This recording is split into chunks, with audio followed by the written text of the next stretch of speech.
Good morning. पिछले video में आपने देखा था पोटेंशियल के बारे में, आपने बेसिकली स्टडी करा हुआ है कि पोटेंशियल क्या होता है, पोटेंशियल का क्या क्या सिग्निफिकेंस है।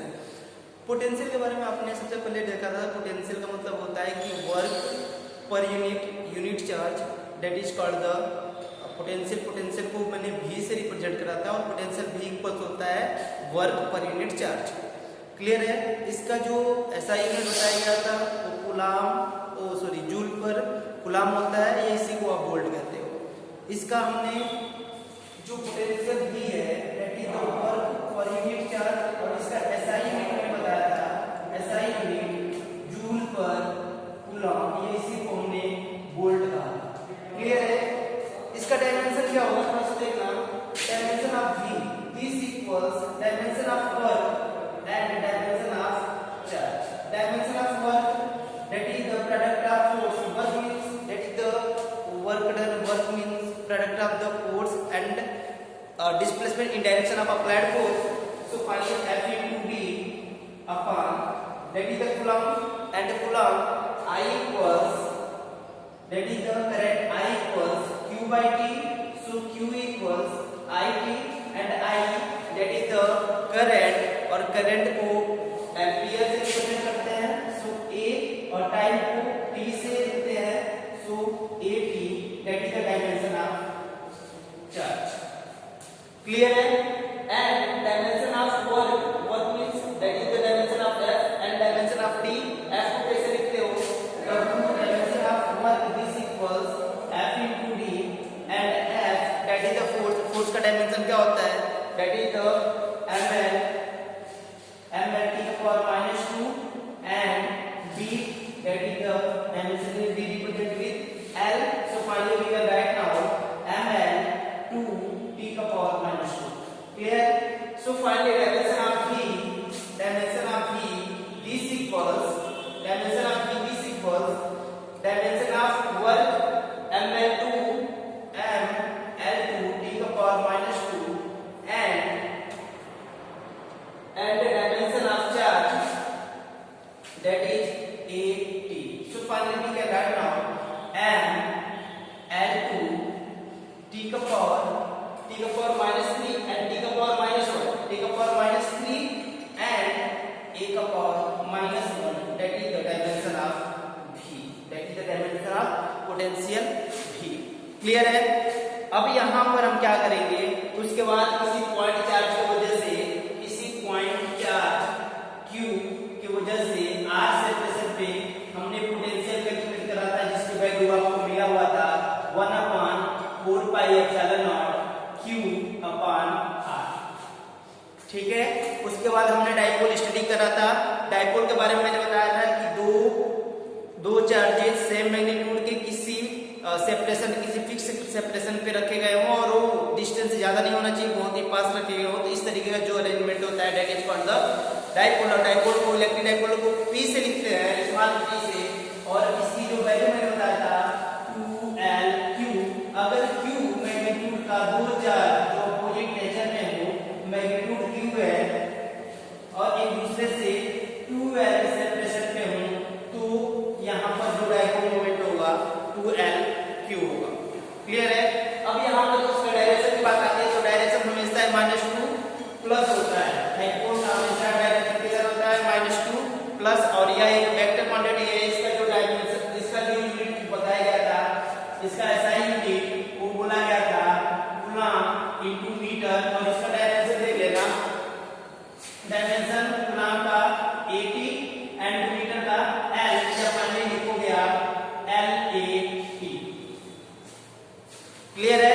तो इस तरीके से हमने किसी डाइपोल की वजह से जो पोटेंशियल डेवलप होता है उसकी वैल्यू हमने कैलकुलेट करा था, और इसकी वैल्यू क्या आई थी बताना था। जो इसकी वैल्यू आई थी V equals 1/4 pi epsilon not P cos theta upon R square, P cos theta upon R square. ये कुछ इस तरीके का पोटेंशियल आया हुआ था।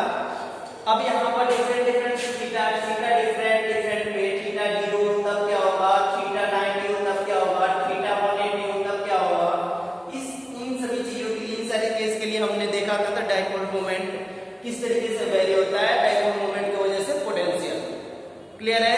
एक टर्म और उसमें हमने बताया था relation between electric field and potential, जो हमने बताया था potential V equals minus integration of E dr, जो काफी इंपॉर्टेंट वेरिएशन आता है।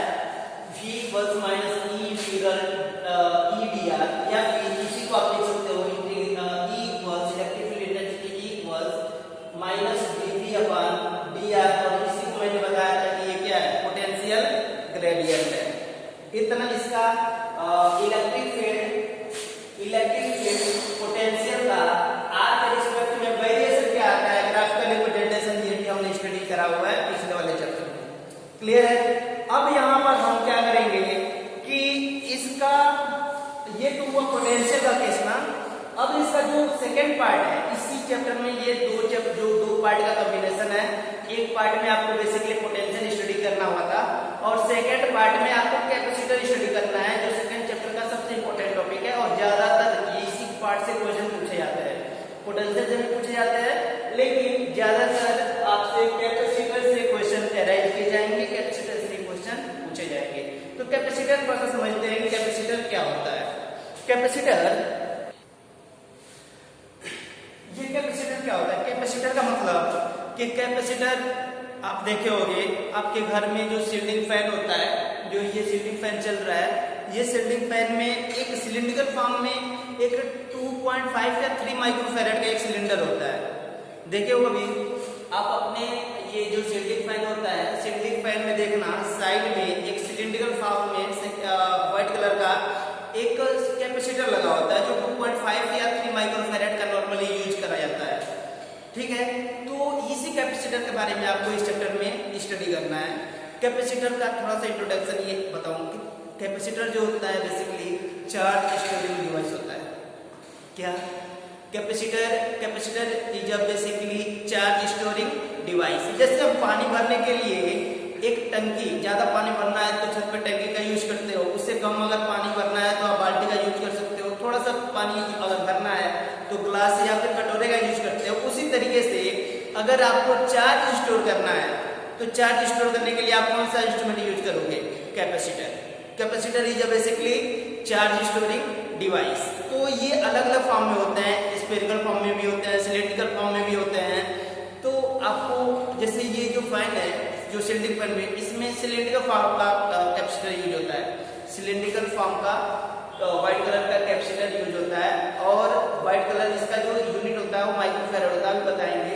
तो अभी मैंने बताया कि जैसे पानी भरने के लिए आप टंकी या फिर टब यूज करते हो या फिर बाल्टी यूज करते हो, वैसे ही यहाँ पर अगर चार्ज को स्टोर करना है, अगर आप चाहते हो कि चार्ज स्टोर हो तो उसके लिए आपको क्या यूज करना पड़ेगा?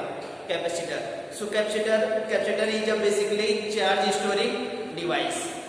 अगर आप ज्यादा कैपेसिटर, अगर हाई अमाउंट का, हाई पावर का अगर आप कैपेसिटर ले रहे हो तो ज्यादा चार्ज स्टोर होगा, और ज्यादा चार्ज स्टोर होगा तो पोटेंशियल भी क्या होगा?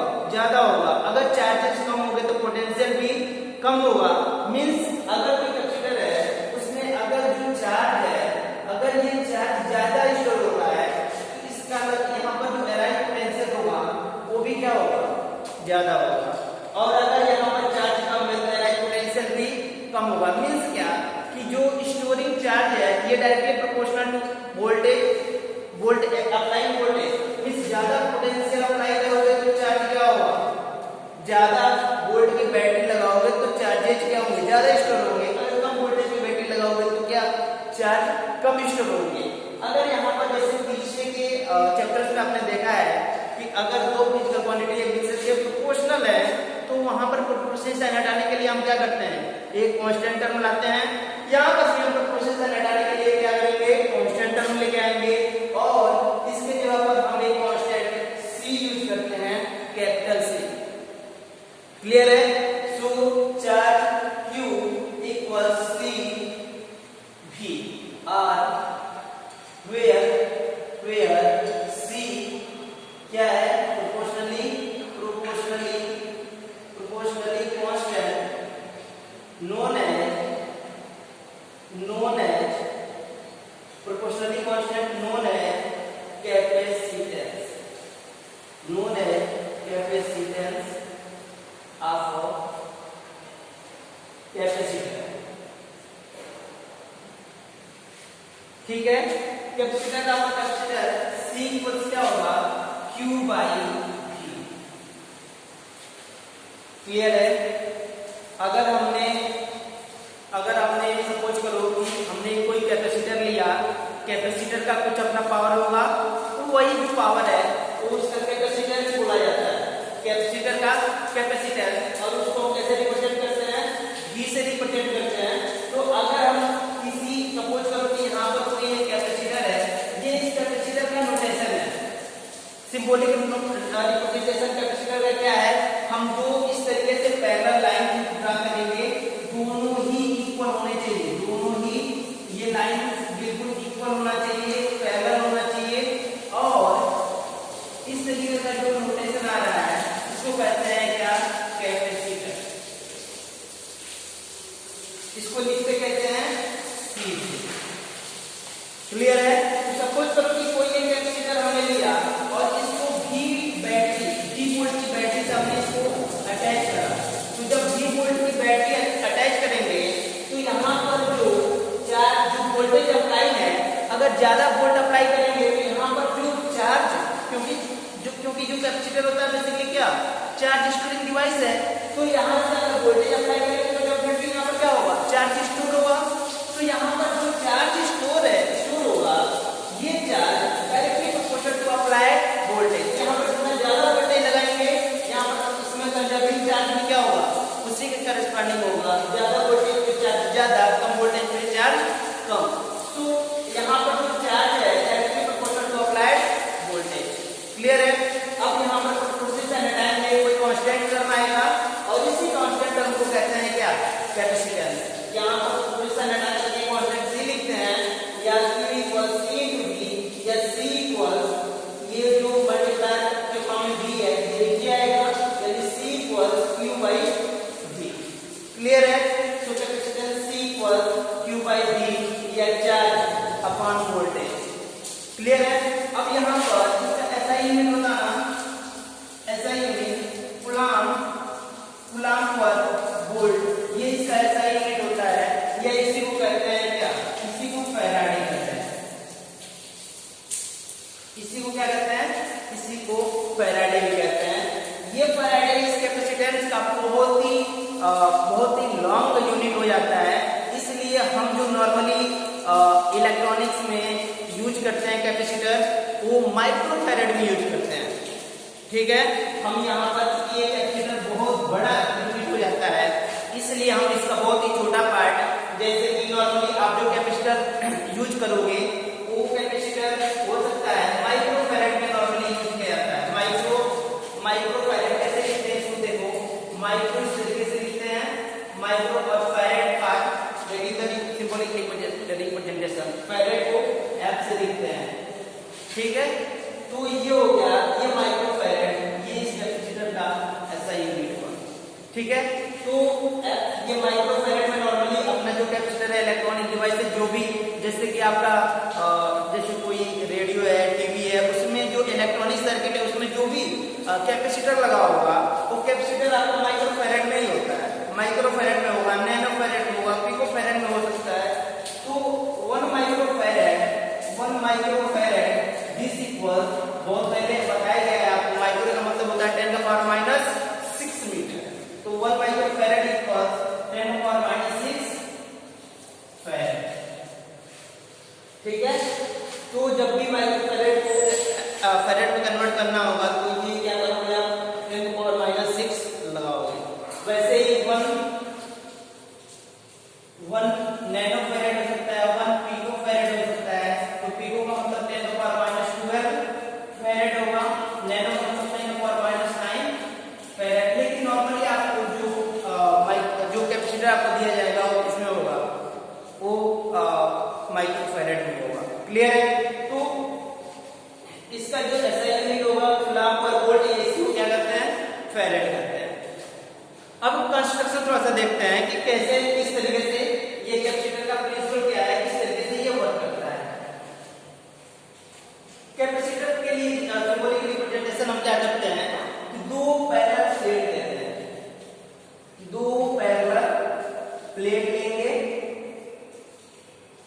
इसको हम किसी बैटरी से अटैच करेंगे।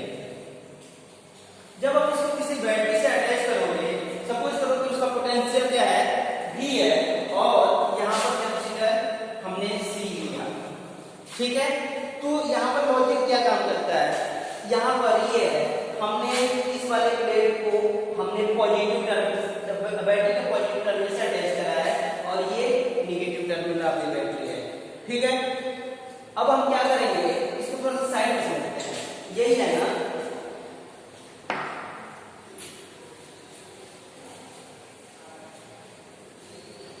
ये है आपका कैपेसिटर, ठीक है।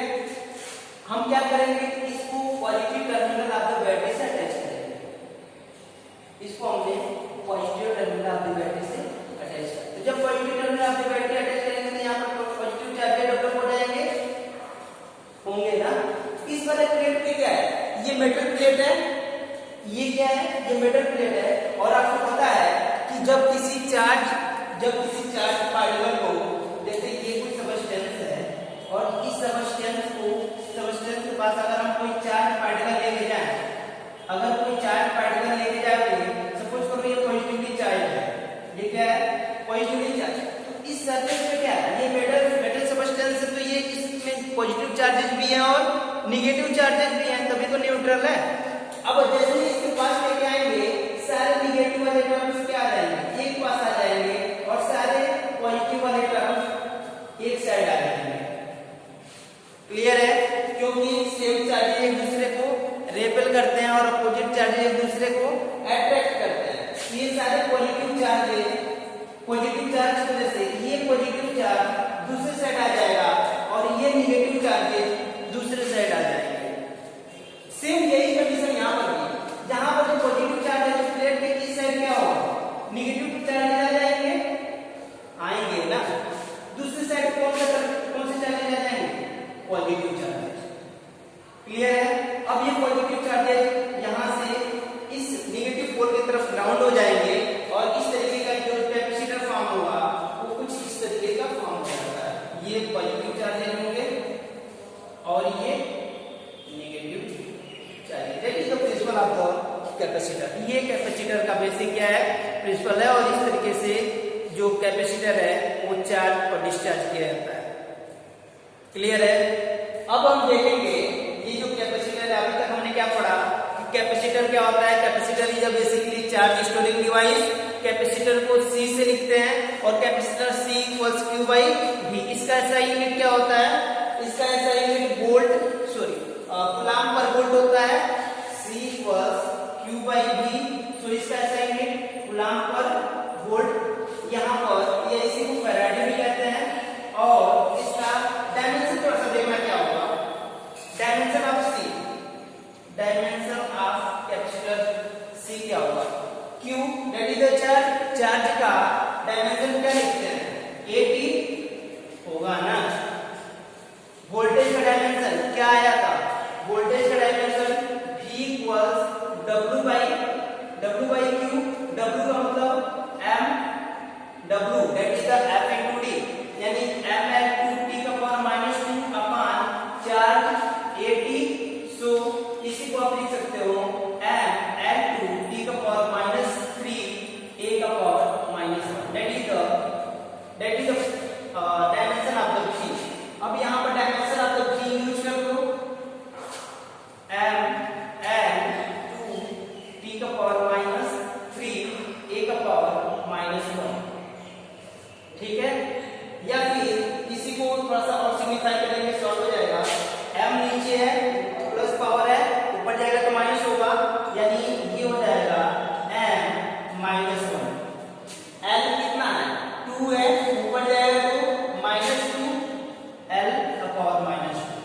t का पावर देखना -3 है, ऊपर जाएगा तो 3, और ऊपर पावर 1 भी है, ये t का पावर 4, t का पावर 4, और a का पावर -1 ऊपर जाएगा तो +1 होगा, और a यहाँ पर भी है, यानी a का पावर 2, a का power 2। That is the dimension of capacitor.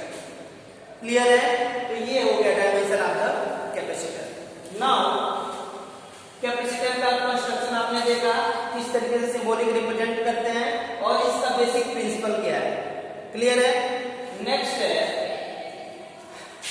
Capacitance for a spherical metal shell. Spherical metal shell का जो कैपेसिटेंस होता है वो कितना होता है, ये हम नेक्स्ट वीडियो में देखेंगे कि किसी मेटल स्फीयर की वजह से कैपेसिटेंस कितना डेवलप होता है, क्लियर है। Thank you.